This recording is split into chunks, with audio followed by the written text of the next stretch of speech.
बहू। घनश्याम और सुनीता को एक बेटा और बेटी थे। बेटी का नाम था अक्षय और बेटी का नाम था खुशबू। अक्षय की शादी हो चुकी थी और अक्षय की पत्नी का नाम अदिति था। अदिति घर के सारे काम दौड़ दौड़ कर करती थी। दिन में सोना तो जैसे उसने कभी सीखा ही नहीं था। रात को भी सोती तो ऐसी कि नींद की जरा सी आहट पर जाग जाती। वो क्या है ना, अदिति को घर के सब लोगों पर नजर रखने की बुरी आदत थी, इसलिए उसका दिमाग हमेशा कुछ न कुछ खुराफात सोचता ही रहता था।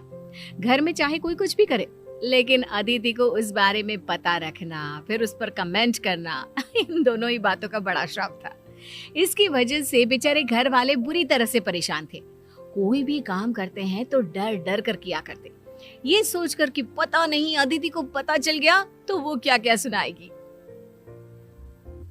हाँ यार, आज कॉलेज छोड़कर मूवी देखने चलेंगे। नहीं नहीं, मैं घर में किसी को कुछ नहीं बताऊंगी। हाँ, मम्मी से कहूंगी कि कॉलेज में एक्स्ट्रा क्लास है और बस उसके बाद सीधे मूवी और बाहर कुछ खा पी कर ही घर आएंगे। तभी पीछे से अदिति वहां पर आ जाती है। कहाँ जाने का प्लान बन रहा है खुशबू मैडम, और वो भी घर वालों को बताए बिना? अरे भाभी आप? हाँ मैं यहाँ, और मैंने तुम्हारी सारी बातें सुन ली है। कॉलेज के बहाने पिक्चर जाने का प्लान बना रही हो ना तुम? भाभी, अब आपसे तो कोई नहीं बच सकता। मुझे लगा कि आप घर पर नहीं है, इसलिए छुपकर अपनी सहेली से बात कर रही थी। आप भी ना कहीं से भी टपक जाती हैं। ठीक से बात करो मुझसे। अभी जाकर मम्मी पापा जी को बता दूंगी कि आपकी बेटी कॉलेज के बहाने अपने दोस्तों के संग फिल्म देखने चली है। अरे नहीं नहीं भाभी, ऐसा प्लीज मत करना। आप जो बोलेंगी मैं वो करूंगी, लेकिन प्लीज मम्मी पापा को कुछ मत बताना। अगले दिन सुबह के वक्त, क्या बात है पापा, इस तरह चुपचाप क्यों बैठे हैं? आपकी तबीयत तो ठीक है ना? अब क्या बताऊं बेटा, इस उम्र में घर पे पड़े मन नहीं लगता। रिटायर्ड हो चुका हूँ, अब तो कोई दोस्त भी नहीं है।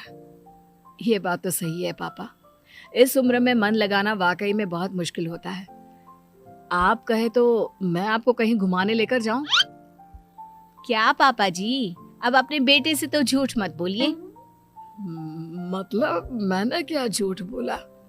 मैंने देखा था पापा जी, सुबह सुबह जब आप मॉर्निंग वॉक करने जाते हैं, पार्क में कम से कम 10 से 15 दोस्त हैं आपके। किस तरह हंसी ठिठोली कर रहे थे आप सब। सब देखा था मैंने।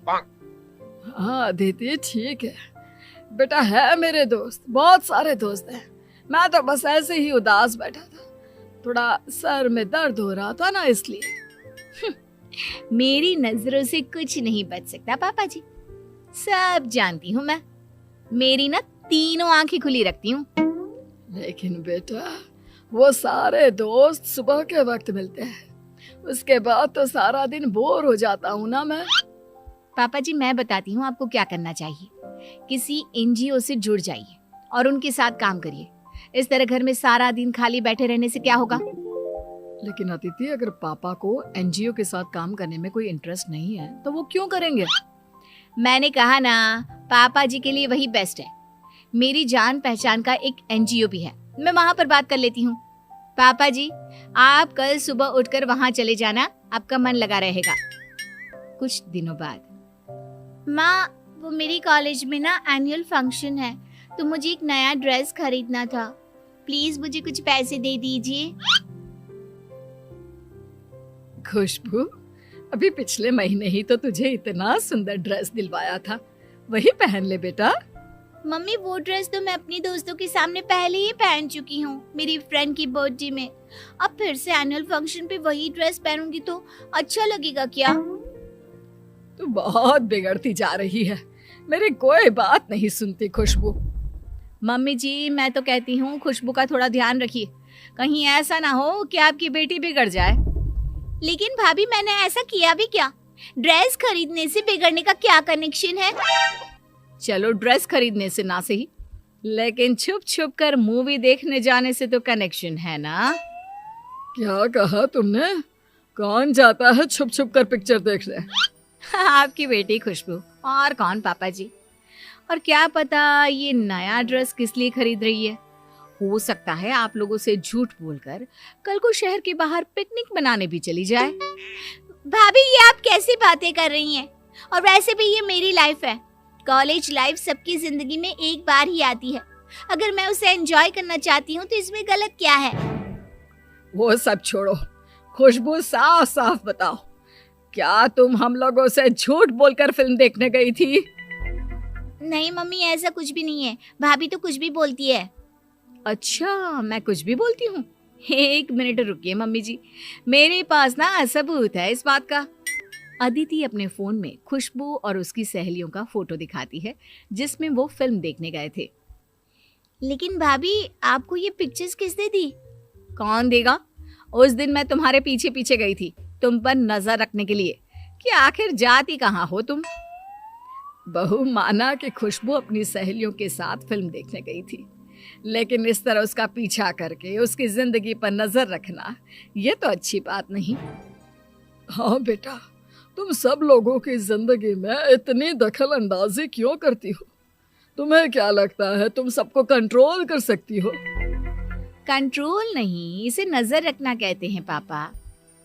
मैं ना अपनी सारी आंखें खोल कर चलती हूँ। अरे कल को कोई गड़बड़ ना हो, बस इसलिए। हाँ, आप लोगों को तो हर बात का बुरा लगता है। कुछ दिनों के बाद अक्षय अपने ऑफिस से काफी देर से लौट कर आता है। क्या बात है, रात के 10 बज गए। वैसे तो आप 6 बजे तक आ जाते हैं, आज इतना लेट कैसे हो गए?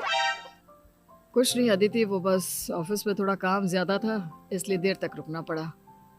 कोई बात नहीं भैया, कभी कभी चलता है।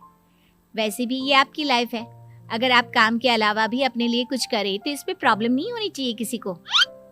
हाँ हाँ खुशबू, तुम तो अपने भाई की साइड लोगी ही, क्योंकि तुम भी तो यही सब करती हो ना। भाभी, मेरे कहने का वो मतलब नहीं था। और वैसे भी आप क्यों नाराज हो रही हैं? भैया ऑफिस से काम करके सीधे घर ही तो आ गए हैं ना। वो क्या है ना खुशबू, तुम्हारे भैया मुझे पागल समझते हैं। मुझे सब पता है। ये अपने दोस्तों के साथ पिछले 3 घंटे से आवारागर्दी करके घर आए हैं और यहाँ मुझसे झूठ बोल रहे हैं कि ऑफिस में काम ज्यादा था। मैं झूठ नहीं बोल रहा हूँ। हाँ, ये बात सही है कि 9 बजे फ्री हो गया था। उसके बाद कुछ देर अपने दोस्तों से बातें करने लग गया और हम लोग कॉफी पीने चले गए थे, बस। इसी को तो अपने दोस्तों के साथ आवारागर्दी करना कहते हैं। बीवी से झूठ बोलकर दोस्तों के साथ घूमते हो आप। लेकिन अदिति, तुम्हें कैसे पता चला कि मैं अपने दोस्तों के साथ कॉफी पीने गया था? अरे पता कैसे नहीं चलता, आपके दोस्त को फोन करके सारी खबर ले ली थी मैंने। आप पर पूरी नजर रखती हूँ मैं। मुझसे कुछ भी छुपाने की कभी भी कोशिश मत करना। अदिति, माना कि मैं तुम्हारा पति हूँ, लेकिन मेरी भी कोई पर्सनल लाइफ है। इस तरह नजर रखने का क्या मतलब है? अब आप इसे कुछ भी समझे, बस ये आदत है मेरी। और सुनो, अगली बार से ऑफिस से सीधे घर आना, समझे? घर में एक बीवी भी है जो तुम्हारा इंतजार करती है। आए बड़े दोस्तों के साथ कॉफी पीने वाले। इतना कहकर अदिति वहां से चली जाती है। उसके जाने के बाद, भैया, आपको नहीं लगता भाभी हम सबकी लाइफ को कुछ ज्यादा ही कंट्रोल करती है? मेरा मतलब, आप और मैं तो क्या, लेकिन उन्होंने तो पापा को भी नहीं छोड़ा। वही तो, मैं भी परेशान हो गया हूँ अदिति की इस आदत से। हर बात पर नजर रखती है। यार, मेरे किसी दोस्त का कॉल आया, मैंने उससे बात क्या कर ली, मैं कहाँ जा रहा हूँ, क्या खा रहा हूँ, ऐसा लगता है जैसे मेरी पर्सनल लाइफ तो है ही नहीं। और मैं अपने बारे में क्या बताऊं भैया, भाभी की नजरों से तो बचना बहुत मुश्किल है। अपनी किसी सहेली से फोन पर बात भी करती हूँ ना, तो उसकी सारी डिटेल भाभी को पता होती है। जानते हैं, मेरी सारी सहेलियों के नंबर अपने फोन में सेव करके रखती है और कभी भी किसी से कुछ भी पूछ लेती है। वाकई में मेरी बीवी से तो भगवान ही बचाए। और फिर कुछ दिनों के बाद, बहू, मैं जरा अपनी सहेली को मिलने जा रही हूँ, 2 घंटे में लौट आऊंगी। ठीक है मम्मी जी, जल्दी आइएगा। फिर शाम का खाना देर से खाते हैं तो प्रॉब्लम हो जाती है ना आपको। अच्छा अच्छा, ठीक है, जल्दी लौट आऊंगी। शाम के वक्त, मम्मी जी, आपने तो कहा था कि आप अपनी सहेली को मिलने जा रही हैं। हाँ, तो सुनीता अपनी सहेली को ही मिलने गई थी, और कहाँ जाएगी वो। पापा जी, आपको नहीं पता, मम्मी घर से झूठ बोलकर सीधे अपनी सहेलियों के साथ पार्टी मनाने चली गई थी। अरे बहू, तुमने क्या हम सब के अंदर सीसीटीवी कैमरा लगाया हुआ है? तुम्हें कैसे पता कि मैं किसी पार्टी में गई थी? लेकिन मम्मी, अगर आपको किसी पार्टी में जाना ही था तो आपने घर पर हम लोगों से झूठ क्यों बोला? इसलिए झूठ बोला मम्मी जी ने, ताकि कोई ये ना कहे कि इस उम्र में भी उनको पार्टी करने का शौक है। उन्हें तो अपनी सती सावित्री वाली इमेज बनाकर रखनी थी ना। क्यों मम्मी जी, सही कहा ना मैंने? अरे नहीं नहीं बेटा, ऐसी कोई बात नहीं है, तुम गलत समझ रही हो। मम्मी जी, आपने जो किया वो ठीक, लेकिन अगली बार से ध्यान रखिएगा, शाम के 5 बजे तक घर आ जाया कीजिएगा।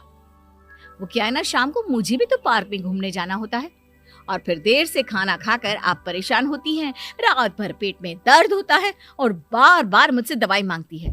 इसलिए अगली बार ध्यान रखिएगा। अरे बहू, तुम तो जासूस की तरह नजर रखती हो। एक बार मेरी बात तो सुन लो, अपनी ही कहीं जा रही हो। अरे इसमें नजर रखने वाली क्या बात है? मैं तो आप सबका ख्याल रखती हूँ ताकि कल को कोई प्रॉब्लम ना हो। देखो बहू, मैं अपनी सहेली से मिलने जरूर गई थी, लेकिन मेरी सहेली के घर पर पार्टी थी, इस बात का मुझे अंदाजा नहीं था।